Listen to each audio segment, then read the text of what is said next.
ஒரு அமைதியான பசுமையான கிராமத்தில் பசுக்கள் எல்லாம் மகிழ்ச்சியாக வாழ்ந்தன. ஒவ்வொரு காலையும் சூரியன் உதிக்கும் முன் பசுக்கள் குடிசையிலிருந்து வெளியே வந்துவிடும். அவை அங்கே கிடைக்கும் பசுமையான புல்லை சாப்பிட்டு சந்தோஷமாக இருந்தன. இன்று நல்ல நாள் என்றது ஒரு பசு. இந்த புல் ரொம்ப சுவையாக இருக்கிறது என்றது மற்றொன்று. நாம் எல்லாம் சேர்ந்திருந்தால்தான் மகிழ்ச்சி என்றன அவை. ஒரு சிறிய குட்டி மாடு மிகவும் ஆர்வமாக இருந்தது. அங்கே இன்னும் நல்ல புல் இருக்கிறது போல என்று நினைத்து சிறிது தூரம் தனியாக சென்றது. ஆனால் சில நேரத்தில், அம்மா, நீங்க எங்க? எனக்கு பயமா இருக்கிறது என்று சொல்லி அது தொடர்ந்து நடந்தது. ஆனால் விரைவில் அது உணர்ந்தது, அதன் நண்பர்களின் சத்தம் இல்லை. மரங்கள் உயரமாகவும் இருண்டதாகவும் இருந்தன. காடு அமைதியாக இருந்தது. குட்டி எங்கே போயிருக்கு? அவளை கண்டுபிடிக்க வேண்டும். அது திரும்பி செல்ல முயன்றது.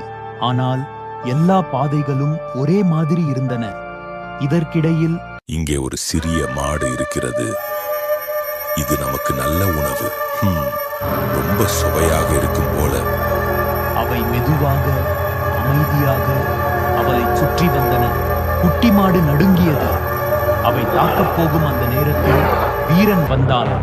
Boom boom boom. நிலம் குலுங்கியது. ஒரு பெரிய வலிமையான யானை காட்டின் நிழலிலிருந்து வந்தது. நிறுத்துங்கள், பலவீனமானவர்களை காயப்படுத்துவது தைரியம் இல்லை என்று அது சத்தமாக சொன்னது.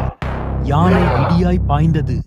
தன் வலிமையான தும்பிக்கையால் அடித்தது. தரையை மிதித்து தூசியை பறக்க விட்டது. கவலைப்படாதே, நீ பாதுகாப்பாக இருக்கிறாய். நான் உன் உதவியை ஒருபோதும் மறக்க மாட்டேன் என்றது குட்டி மாடு. யானை மெதுவாக சிரித்தது. அது இனிப்பான பழங்களை எடுத்து அவளுக்கு கொடுத்தது. யானை அவளுடன் நடந்து பாதுகாப்பாக வழிகாட்டியது. இறுதியாக அவர்கள் கிராமத்தை அடைந்தனர். நாம் மிகவும் கவலைப்பட்டோம். பார், அவள் வந்துவிட்டாள். நன்றி அன்புள்ள யானையே என்று அனைவரும் ஒன்றாக சொன்னார்கள். யானை தன் தும்பிக்கையை அசைத்து அமைதியாக மீண்டும் காட்டிற்குள் திரும்பியது. அவன் உண்மையான காட்டு வீரன்.